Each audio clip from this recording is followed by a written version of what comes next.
Hello, everyone, and welcome to the latest episode of the 15 Red podcast, where this week we've got lots to talk about, including the conclusion of the Scottish Open and the German Masters are underway. And I'm going to be doing that with my co-host in Northern Ireland, Scott MacArthur. How are you, Scott? Very well, thank you, Kelly. It's been rather a busy few days for us here, but going well. Really enjoyed the end of the Scottish Open. And what an extraordinary story from Lee Peifan. 84 in the world and £100,000 richer and equivalent ranking points. Absolutely. Who'd have thought that at the start of the week? But it was his week. He played so well, and nobody could begrudge him walking away with the trophy at the end. No, indeed not. Uh, Fair play to Wu Yeser, of course. The runner up in the English Open as well. Really, it was the start in both finals that has done Wu in, really.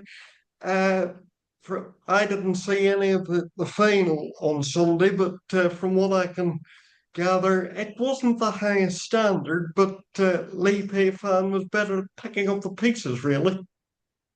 Yes, it was a bit of a patchy final. I don't think it'll go down as one we want to look back on and watch again, probably. But I think they both. Well, Lee Peifan had the much better start and didn't look too bad. But Wu, like you say, he didn't get off to a good start, and he never really got going all the way through, like we know he can play. So that was a shame for him. So Lee was a deserving winner. But I think Wu's time is coming. He looks very good up to the final last week. Good to watch. He's got so much attacking flair that you can't not like watching him play. Um, so I think we've got lots more to come and see from him. And I'll look forward to whatever he's got for the future because he really is one of Yeah. the bright young stars. And in relation to Wu, I always remember it must have been when he first came on the scene when they were teenagers. It was Alan McManus that said Wu was definitely one to watch. And you know what Alan's like. He uh doesn't dish out compliments very easily. So he's been on my radar ever since Alan said that. And speaking of Alan, we have to give him credit for such excellent coverage at the Eurosport touchscreen this week.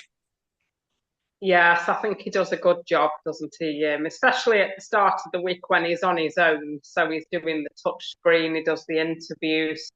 I just think he's such a breath of fresh air to have at Eurosport, and we're lucky to see him for many tournaments now. Indeed, yeah. But I understand that you've noted down the results of the from the quarterfinals onwards, have you?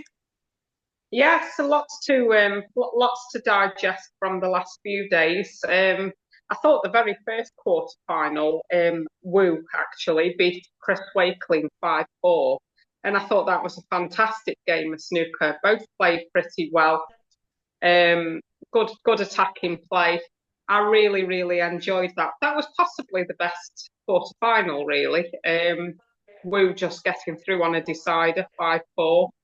Um, really enjoyable. Chris Wakeling would have been a disappointed to lose because he had every he played well enough to have won as well. But it was just that in the decider, Wu Yeager came through, and we kind of expected him to get to these stages of the tournaments now. So that's how high up he's gone in the world. Yeah. Yes, that's sort of an extraordinary thing about the tour nowadays, in terms of Chris Wakeland, for example. You can play well and play well enough to win, but still lose. It's an extraordinary sort of development in the last, well, 30 years. When Hendrick was dominating, nobody, you know, there's definitely been an upping of the standard in the last 30 years or so, I think. Because when Hendry Oh, was dominating, it was sort of, Hendry was expected to win, and if somebody else beat him, it was a major shock. But no, it's yeah, not really if a big name loses. these days, yeah, these days, although Chris Wakeling is one of the top players now, a top 16, we've got the Masters to look forward to. Like you say, you can play as just as well, and you can still lose to a player down the rankings. I mean, we'll come on to Lei Peifan, but he beat some tremendous players all week, and Yeah. yeah, so I think Chris would have left Edinburgh disappointed, but he'd probably be thinking, "Wow, Wu just played so well." It was toss of a coin in the end. But then we moved on to, it was back-to-back quarterfinals on that Friday afternoon. And next match up was Zhao Gudong against Luca Bressal. And I was looking forward to this one. I've enjoyed watching Luca all week. I was actually off work sick last week for 3 days. So although I wasn't feeling great, it was nice to sit and watch the snooker all day without having to rush about anywhere or do anything.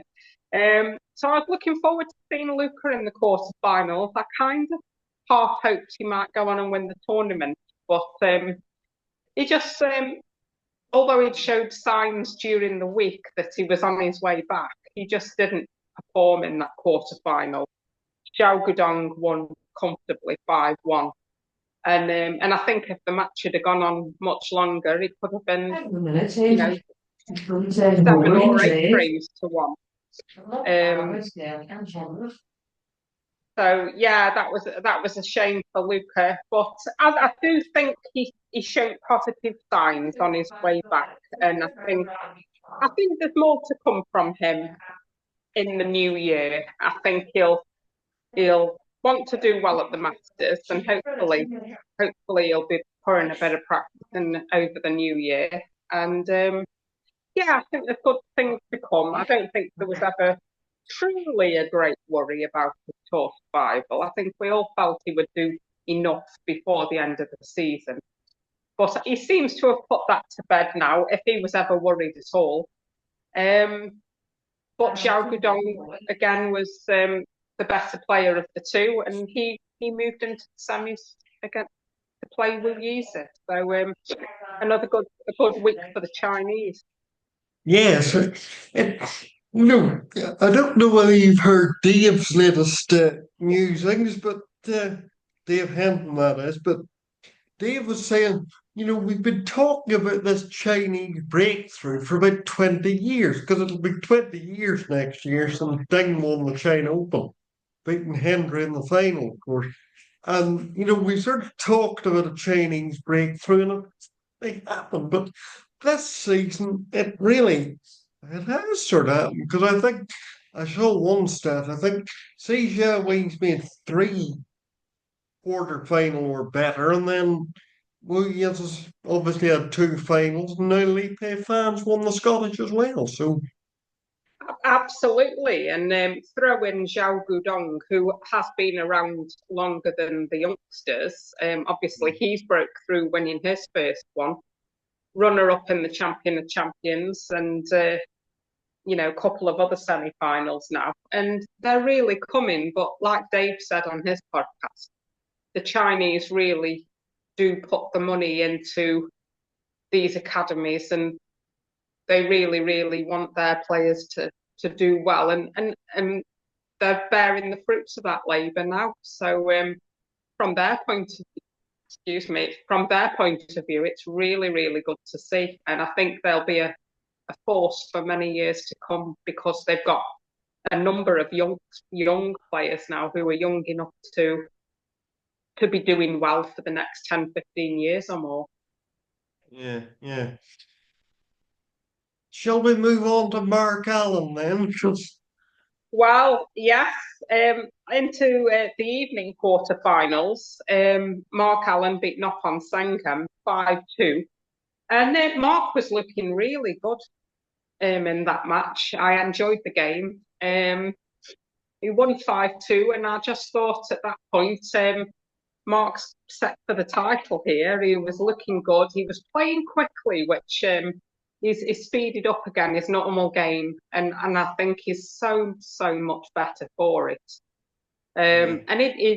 I enjoyed watching him last week. I thought he was very good up until that semi-final. But in the quarters, he really did brush aside knock on, like I say, 5-2, and was good value for it. Yes, I mean, obviously I'm slightly locally biased, as you can imagine, in terms of Mark, but that was definitely the best. This whole week in Scotland was the best I've seen him for probably since the World Championship, or no, even since he won the Players Championship. In fact, uh, Yes, sort of the I tail think end of last season, I haven't really seen him play any better than he did in no, Scotland. I agree. I know he's had a bit of coaching from Lee Walker lately, but I don't know what Lee has done or said that could make Mark an even better player, certainly from the attacking point of view. Um, and I don't know that this slowing down is actually good for him in the long run. I mean, we'll come on to that in his semi-final. But up to this point in the quarters, he looked very good, and he was playing. He was playing. I think he was 15, 16 seconds a shot at one stage. So things looked good for him. And yeah, I hope he comes. I hope he brings that game back with him after Christmas. Well, I think they go to Riyadh, starts tomorrow. Yeah. But hopefully he plays that speedier snooker and he'll be much better for it. Yes, I mean, obviously we'll not be here to cover Riyadh because this is our last one of the year, but you would hope that he could build on that performance and then going into the Masters, of course, which he's won before. So there are causes for optimism.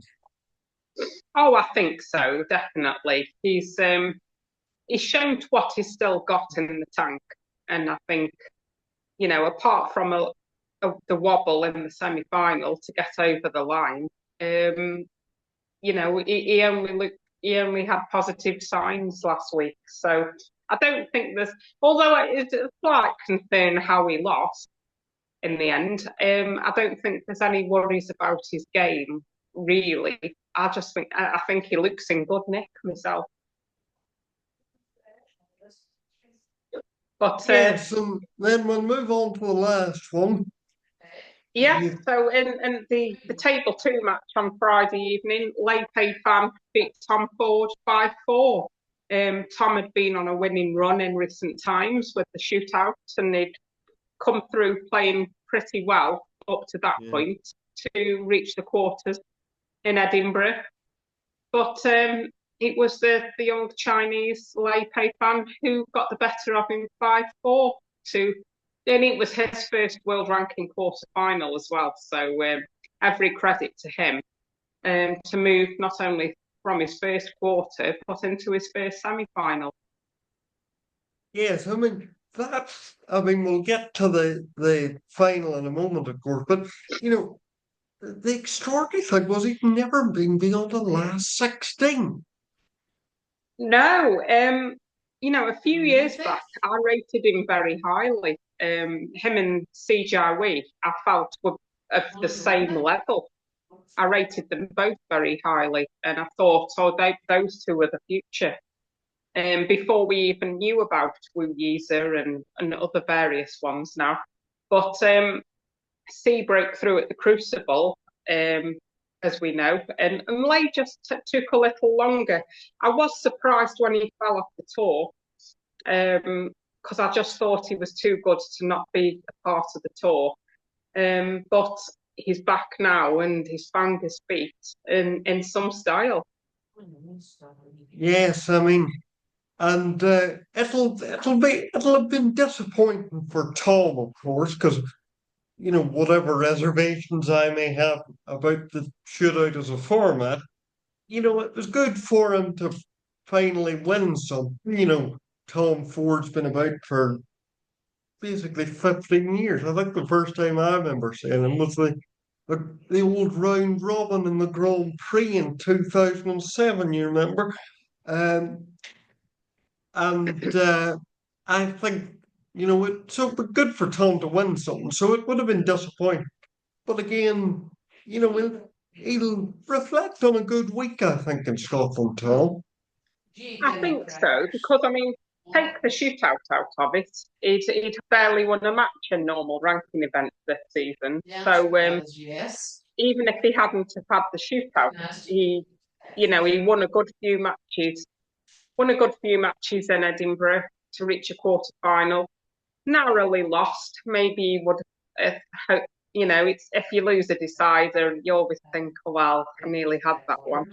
But quarter final, he can go away for Christmas now and build. He's probably got qualifiers in Sheffield this week. But I think overall, he he's got he's turned a corner, I think, in his season, and I think he's got more to be happy about as we go into the new year. Shall we move to these semi-finals? He says with some trepidation, but Oh, well, we'll talk about the other one first from your point of view. Yes, Wu and Zhao Gudong played out the first semi-final. Wu won 6-4. He was 2-0, 2-0 down. Zhao was looking very good.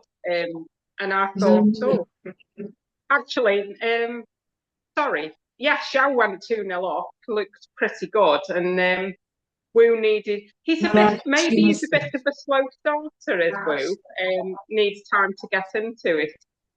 But I think Zhao would feel he missed the boat a bit in that one, how he lost 6-4. But certainly after Wu from 2-0, he got 2-2 at the interval. And then he played that he was much the better of the two afterwards, and he was a deserved winner, I think. I think Zhao maybe would feel he missed the boat. But Wu deserved it, and it was good for him to reach the second final after the well, go on then, put me out of my misery. Well, in the evening, as you know, Lei beat Mark Allen 6 frames to 5. What can I say? Allen went 5-2 up, playing well, looking very good, and then it just seemed to slow down and fall away. I don't know how, but that was how it went. And Lei hung in there. I didn't think he was superhuman to come back and win 6-5, but Mark fell away. There was no doubt about that. He looked good all week up to 5-2. Looked good all week, but just couldn't get over the line. And I felt like once he was 5-2 up, he tried not to lose rather than to grab the winning. Yes. So I think he'll have a few questions to ask about himself. Maybe I don't know whether he's still doing a bit with Lee Walker, because he was so good up to that point, but just couldn't quite manage it. So that was one that got away most definitely. Yes. You have to give, rather than just saying about Mark, I think credit to Lei. Yes, of course. His first final, and he looks delighted actually. It was a late finish. I think it was after midnight. Well, after midnight. But yes, so we had 2 21-year-olds in the final, which hasn't happened for a long time. Yes. Both players' ages combined were slightly younger than what I am now. So so that hasn't happened for a while. This is the trivia question for the listeners, but I'm going to ask you to see if you know this. what was the previous youngest? Um, this was the youngest ranking final since in terms of Oh, do combined age. you want me to say what I think, or are we leaving it for the listeners? The Welsh in 1998, Paul and Oh, John.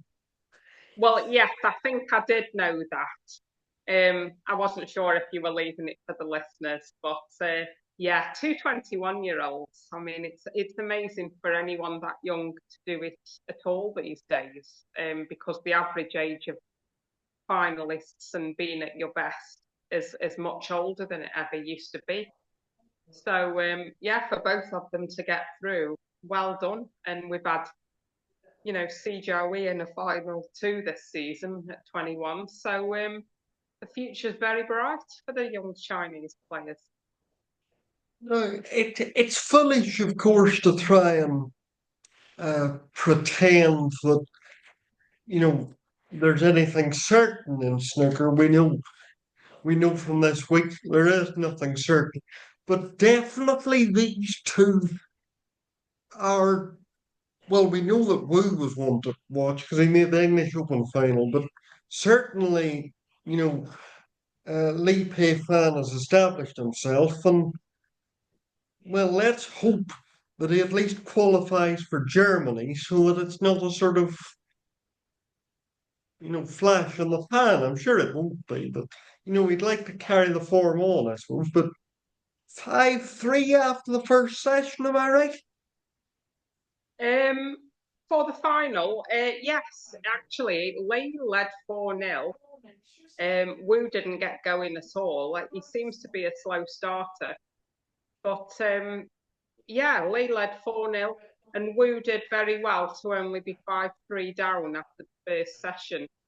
It was, I think the afternoon was slightly better standard than the night. Um, um, but yeah, I thought Lee deserved the lead. Um, and then as the evening went on, um, he did look the better player. I think they both struggled to an extent, and obviously that finishing line was in sight. They were both, they both missed a few, especially Wu. I think his long game, as good as his long game had been all week, he didn't quite bring that to the table for the final, which was slightly disappointing for us all, I think, as well as him, because we all love to watch that long potting he's got. Um, but Lay ran out a deserving winner, and very much deserved his first title. So and lifting the Stephen Hendry Trophy as well. I bet half of these youngsters don't really know how good Stephen Hendry used to be. So, but good for him winning a trophy. It shoots him up the rankings. He'll have no. He's still on the first year of a 2-year card. So by the end of next season, who knows how far up he could be. And Mm. yeah, it's another great week of snooker with another new winner. So fantastic stuff. I'm not asking this a trivia question. I'm asking, do you know this? Because I'm not sure myself. When was the last time we had two ranking events in a row won by first timers? Well, I think I saw this question on Twitter, and somebody suggested a few years back we had Matt South winning the Indian and whoever had won the shootout the week before, which I can't I'm remember which saying year it was. yes. So yes, that might well be it. Yeah. But yeah, it doesn't happen very often, does it? No, no, no. No, but a tremendous week for both. And of course, it puts Lei Peifan certainly in World Grand Prix uh, qualification, but we'll have to see whether he gets into the Players and Tour Championship. But he's certainly in the World Grand Prix. And, uh, and Matt Selt is still just about, I think, hanging on to 32nd spot there. Right. So yeah, he'll want a reasonable as well. Matt will have to be going to these qualifiers this week in Sheffield for the German Masters and the World Open. So if he could get through both of those and make it to the venues, he'd be putting himself in a very decent position on that front. But yeah, we're nearly done for another year, Scott. Where's the year gone for snooker? It's have I you know. And enjoyed it? yeah, well, it's been a sad year at times, but it's been a great year on the table. You know what I mean? It just proves why it's the greatest sport on earth, doesn't it? It just proves that it is just a wonderful variety of stories that we've had and wonderful purity of narratives. And oh, it's wonderful. It really is. Absolutely, and yeah, best sport in the world. And like you say, so many stories. It always starts in the new year at the Masters, and that's always a good one to kick the year off. Personally, Sheffield is the year's highlight. I love Of going up course, there, yes. and but even tournaments that I'm not at, it's just an amazing time for everyone, I think. And I know. And Kelly, since this is the last time I'll see you before, or at least we'll be on before the end of the year, can I thank you for coming on board and helping me to get these musings back on track? Uh, oh, you're very like welcome, you Scott. I've suggested enjoyed to me, doing of it. course. So thank you very much. It's been a pleasure. It's plenty more in the new year, hopefully. Yes, just to give you we will be back for a Masters preview, sort of early before January the 12th, anyway.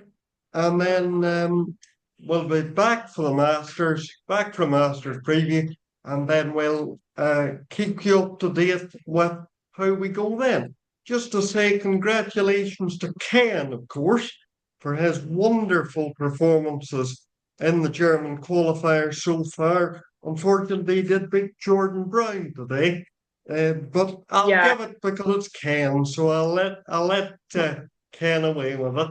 Uh, I think Ken gets away with most things because he's Ken. But yes, yeah, yes. he's well worth a mention because he's had a cracking couple of days. Beat Ollie Lines yesterday 5-4, and he was 4-0, 4-0. He was 4-0 up. Ollie got back to 4-all after the interval, and then Ken took the decider. And then today he was 3-1 up to Jordan Brown, and then 4-2 up. Jordan got back to 4-all. But again, Ken won the decider. So yeah, he's booked his trip to Germany in the new year. Yes, that's wonderful. Wonderful. Just to give you the answer to the trivia question from last week, who was John's opponent when he made the maximum the Scottish a few years back? Gerard Green was the answer to that. There's no question this week. I'm saving that for our Masters preview. But with that, I'll say good evening and happy Christmas to Kelly Barker. And thank you very much for joining me. And I'll hope to see you, God willing, in the new year. Yes, Merry Christmas, Scott, and to anyone who's listened to us over these last couple of months. And yeah, Happy New Year to all, and we'll be back then. Yes, we look forward to it. So thank you very much indeed. And bye for now. Bye.